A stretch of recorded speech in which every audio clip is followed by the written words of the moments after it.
Hi fellow founders, how you going? I know it has been some time between videos. It's been a hectic couple of weeks with lots of great progress on Oqire. And in this video, I want to share a recap for the month of May.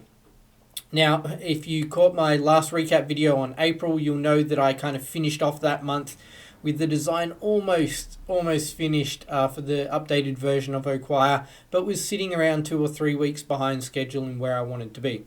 The good news is that we did get the design finalized. We actually did, I did manage to finalize the design within the original budget that I kind of outlined, which was $3,000 US.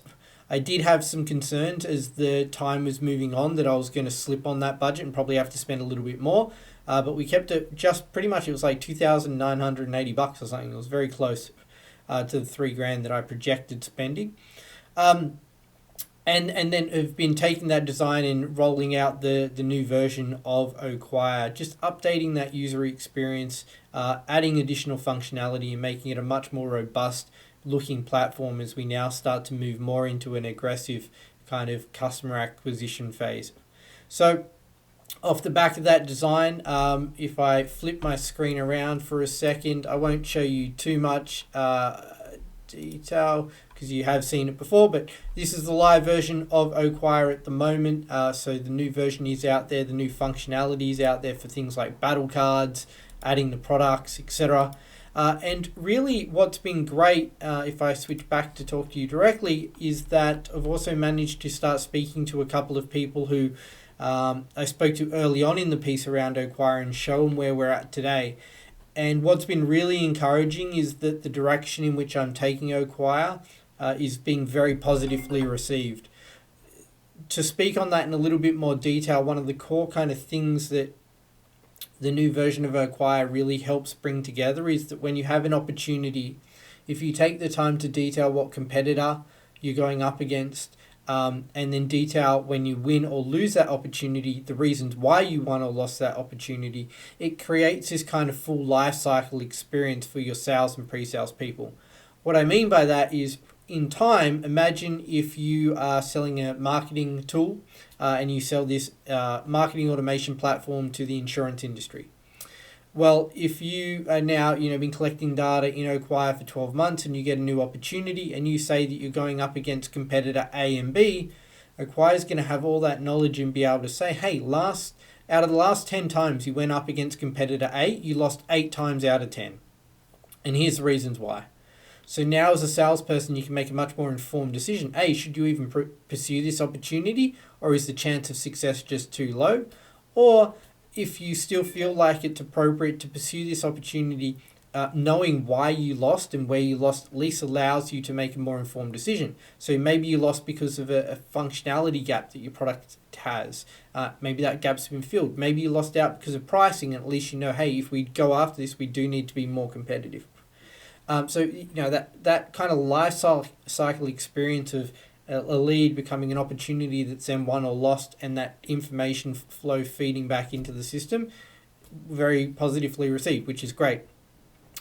Continuing to do a lot of great work with our advisor Ramsey, a lot of great brainstorming sessions, a lot of great strategy sessions in terms of the future direction.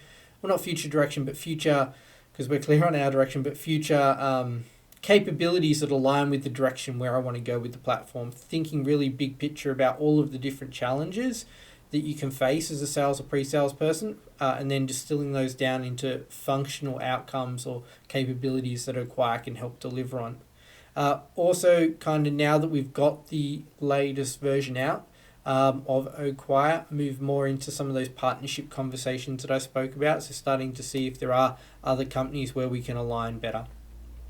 Some other interesting things that happened during the month. Founder University had a call or a webinar, I guess, where they shared some of the different things that they're able to help us with as founders that have gone through Founder University and received funding. I think the biggest thing for me is knowing that there's now 40 companies that they've backed. So certainly, it's expanding rapidly. I think when they gave me investment, they were sitting at about 20 or 25. So relatively short amount of time, they've doubled the number of investments that they've made. Also, being able to connect with other founders. They have a Slack group that I'm going to be invited to, and be able to reach out to other founders who've gone through the program. Again, maybe there's some marketing opportunities, some cross-posting and that kind of thing that we can do if we're targeting adjacent industries or adjacent use cases or similar types of customers. Again, there might be a SaaS tool, a SaaS company backed by Founder University making something for email marketing, or making some other application for HR, or whatever it is. And they could benefit from maybe us having conversation and sharing strategies, but also I could write some content for them, they could write some content for me, each help promote one another's business. So that's definitely on the cards, as is turning on that paid marketing that I also spoke to back in April, something that was coming up. To do that, we need to just record I need to record some videos, some demos of the platform. I think that's the route I want to take, rather than use written content, use some video content to try and ping some interest. And before I do that, I'm just having a few of these conversations with those people who I've showed Oqire to previously, so that I can get kind of a sample size of where's the most value for people in the different personas, so that when I do these demos and do these videos, I can talk more directly to that and have some good stories in my mind. I will share that video on this channel as well, so keep an eye out for that. Just in terms of where we're at with burn and expenditure, so I don't have the exact numbers, but was just looking at the bank account yesterday or last night. So in May, we spent around $3,500-4,000 which is a little bit less than expected. I was expecting an expenditure of around $5,000. The reason for that, largely we've been able to deliver the new functionality or improve functionality in a shorter time frame, in terms of the number of hours that it took to deliver, not in terms of like the weeks, because the developer who's working with me does work in a contractor style basis, and I'm still also writing code. So we weren't able to save time in terms of like getting it delivered weeks sooner, but the number of hours spent to deliver it ended up being a bit less. So yeah, it was good that burn was a little bit less than expected. That leaves us with around $26,000 all in. So that includes the money from Founder University and the additional $10,000 that I raised from a friends and family type situation. So yeah, got plenty of runway still. Anticipate that burn will probably be around $4,000-5,000 again for the month of June, at least, with what we've got planned and where we want to spend. Again, just really, it's, sometimes it's hard to fully scope how much time and effort a feature is going to take to deliver, but part of the process that we're doing is, logging these hours and getting better and more refined, so that I can make more accurate forecasts as well. But at least, the number's been to the lower side. We haven't overspent, which is great. And then, at some point, approaching very quickly actually is need to consolidate all of these different ideas and all of the different feedback and start really giving priority to what comes next in the platform. I'm conscious, while we don't have paid customers, to kind of go out and start building too many bits and pieces. It might be a little bit better to keep some powder dry until we've got a few more, any paid users really, but a few more people who are going to commit with their credit card, because a paid user may have a different point of view than someone who's using it, like trialing it out or using a free tier. So I'm just conscious of that as well, keeping that in the back of my mind. The only other thing that's really kind of worth talking about, I think, is just being, again, I like to be open and honest. From a content marketing perspective, I've dropped the ball a little bit in the month of May. It's been very hard to write a lot of code, do all these customer conversations, and do a lot of content marketing.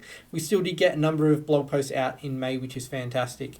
June has started off really slow, so I need to find a way of getting back on track with that. I think part of the reason is that I'm finding the content marketing is taking a little bit longer to get started than my previous experience with my other startup, Task Pigeon. I think part of the reason for that is when I started Task Pigeon previously, I actually also ran a newsletter and a little startup media site. So I was able to kind of I had this built-in audience already, and created some content that I knew at least they would see, and I was getting click-throughs and from email campaigns that I sent to them and that kind of stuff. I don't have that with Oqire. I think the other thing, it's a little bit hard to dissect, but Oqire was an established domain before I bought it. It had been dormant for many years, but it did have quite a lot of spam links pointing to it. So I did disavow all of those links in Google. So, it's kind of seen the number of backlinks fall off a cliff to get us to that point of resetting, and all those backlinks were junk. So they weren't adding any value, but for some reason, I think that just has something to do with it as well. Kind of have to have this hard reset to then start going again. But look, keep investing in content is a strategy to keep doing that.